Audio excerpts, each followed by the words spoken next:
There's a housing crisis right now in Victoria, just like there is almost everywhere around Australia. But the Victorian State Government, it's too broke to fix it. So what's their answer? They're going to do something to make the crisis even worse, both for tenants and for property investors. So if you're someone who's thinking about either buying an investment property in Victoria or you already have one in Victoria, I'm going to break down exactly what the latest Victorian State Budget is going to mean for you. Hi, it's Nero here, and let's have a look at what came out of the Victorian State Budget, why it's actually worse than most people think, especially when you have a look at what happened just 2 years ago, and I'll explain that in a bit, and what I expect all of this will mean for the property market in Victoria, despite so many politicians and political figures saying otherwise. Premier Daniel Andrews' latest budget, released on Tuesday, revealed that businesses and property investors would be slugged with $8.6 billion in temporary levies in a bid to contain Victoria's soaring debt levels. The COVID-19 debt levy will secure $3.9 billion from businesses with payrolls over $10 million and $4.7 billion from property investors over the next 4 years. The levy will be in place for the next 10 years. And if you think it's going to stop after the next 10 years, I think you're kidding yourselves. I think this is now here for the long term. But over the next 10 years, it will rake in more than $20 billion in total. Around 860,000 Victorian landowners will be impacted. Those who own more than one home will pay at least $5,000 over the next 10 years with a new $500 annual tax for investment properties with a land value between $50,000 and $100,000. The payment will increase to $975 for homes valued between $100,000 and $300,000, while an extra 0.1% of the land value will be applied to properties worth more than $300,000. Now you have to remember that previous to this budget, in Victoria there was a land tax threshold of $300,000. That meant for the first $300,000 worth of land alone that you owned, you paid zero tax. Now the Victorian government has lowered that to $50,000.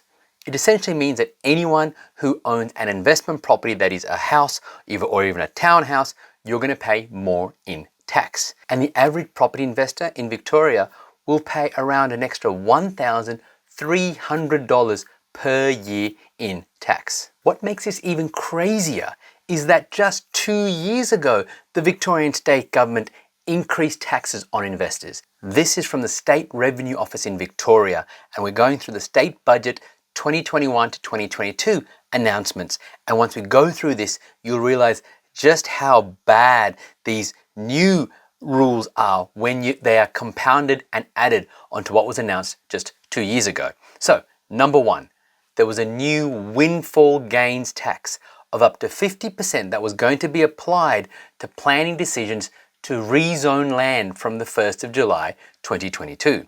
The total value uplift from a rezoning decision will be taxed at 50% for windfalls above $500,000, but the tax begins from the moment you make a $100,000 profit.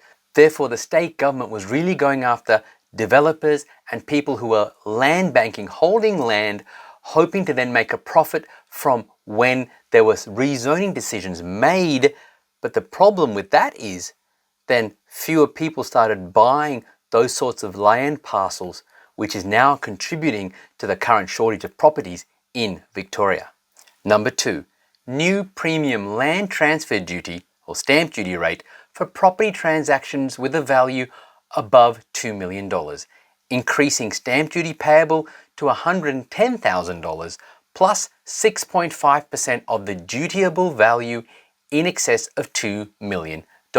Number three, the land tax rates for high value land holdings will increase in the 2022 land tax year. For taxable land holdings exceeding 1.8 million, the land tax will increase by 0.25 percentage points. And for taxable land holdings exceeding $3 million, the land tax rate will rise by 0.3 percentage points. Now, of course, that probably doesn't sound like much, but consider this. That increase represented a 19% increase in land tax on properties valued between $1.8 million and $3 million, a 13% increase in land tax on properties valued at more than $3 million, and there was an 18.2% increase in stamp duty on a property's value above $2 million. So as I said, back then, 2 years ago, the Victorian State Government came after investors who were targeting higher priced properties. Today, they're coming after everyone. And 2 years ago, I posted this video which said that I believe that the Victorian property market is the worst property market to buy property in. Now, that's not because property prices won't rise. Price rises are a function of demand over supply, and as more people move into Victoria, prices will rise, and they are starting to rise right now. But as a property investor, what's the point of buying an investment property that rises in value only for the government to then bleed you dry in the process? And the rental returns, although rents are rising in Victoria, rental yields are about the lowest in the country when you look especially at Melbourne. So as an investor, your cash flow was already going backwards, and now you're going to have to pay more in tax that's going to affect your cash flow. Now, I understand the Victorian State Government is broke. Their current debt is the highest in the country of all states at $115 billion. But get this, the Independent Parliamentary Budget Office says it's forecast to increase the debt to $165 billion by 2025 to 2026. That's only 2 years away. So reducing the debt is important, but surely not at the expense of having a roof over people's heads. I mean, with all these new taxes, many property investors will think twice. I mean, I personally would not advise a property investor to buy in Melbourne and many parts of Victoria, especially if you're concerned about cash flow. So that means you're going to have fewer property investors buying properties in Victoria, providing rental accommodation, and we already have a massive rental crisis in Victoria, as I said earlier on. This article from March of 2023 says the Melbourne rental market has become tighter than Sydney's, with data from Domain showing a 64% drop in rental listings over the last year. The same data shows Melbourne's rental vacancy rate hit a record low of 0.8% in February. The article then goes on to say, demand for rentals is far outstripping supply, pushing weekly rents higher and the vacancy rate lower, PropTrack Economic Research Director and report author Cameron Cusher said. So this means three things. Number one, there aren't enough properties in Melbourne right now for people who need rental accommodation. Number two, these new taxes will dissuade new investors from buying investment property in Victoria. They'll just go buy elsewhere where the cash flow returns are better and the capital growth potential is just as good, if not better as well.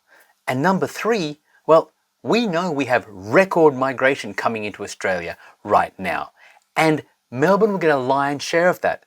That means you're going to have more people coming into Melbourne needing rental accommodation. So that gap between demand and supply, demand is already exceeding supply, but that demand is going to become a gaping divide. Rents will rise and you're going to have people who won't have a place to stay. They won't be able to get a roof over their heads. And as a result of this massive undersupply, investors will be able to increase their rents to cover their costs. And that's despite ridiculous statements by people like Victorian Council of Social Services, VCOS CEO Emma King, who said this. In terms of any tax increase for landlords, under no circumstances should that be passed on to tenants. And I think, to be candid, if that happens, people should be screaming it out hard and loud because we'd want to know about it, and pretty much we should be naming and shaming. Really? Well, let me explain something that it seems that these major political figures just don't understand, and I call it the property investing chain. So what that means is you have the property investor, I'm going to call that PI. They take a loan from the bank. Okay, bank. And then as a result of that loan, they go and buy an investment property and they put a person in it, which is a tenant. Okay? So now, during COVID, for example, there was a rental freeze. So therefore, tenants didn't have to pay any extra in rent. But at the same time, then banks put a freeze on mortgage payments if need be. So the property investor was fine. But right now, what's happening? The government is putting a tax on the property investor. And so what's the investor going to do? Of course, it's going to pass down here to the tenant. You see, if people are really committed to tenants not having to pay high amounts of rent, what they need to do is actually give incentives to property investors, especially those who are buying in undersupplied markets, because that means that then rents won't need to increase, the property investor won't be out of pocket, and you're going to attract more property investors to come into the market, providing more rental accommodation. Because right now, the vast majority of rental accommodation in Victoria is not provided by the government. As I said, the government's broke. It's provided by average mum and dad investors. They are not the people you need to target. A tax on property investors is a tax on tenants, especially in undersupplied markets. It's just that simple. There's no getting away from that. So these new taxes are going to hurt tenants. They're going to hurt existing investors and stop some investors from buying in Victoria. I personally wouldn't. Okay, so who's going to benefit from this? Well, maybe the Andrews government might, and maybe some existing investors who are able to increase their rents above and beyond these new tax changes to actually make a profit. But that's only going to be a small proportion of property investors. Either way, this is a danger sign for property investors. 2 years ago, I said the Melbourne and Victorian markets were the worst property markets to invest in. Yes, you can make a capital gain, but as I said earlier, what's the point of having a property that rises in value only for the government to bleed you dry in the process?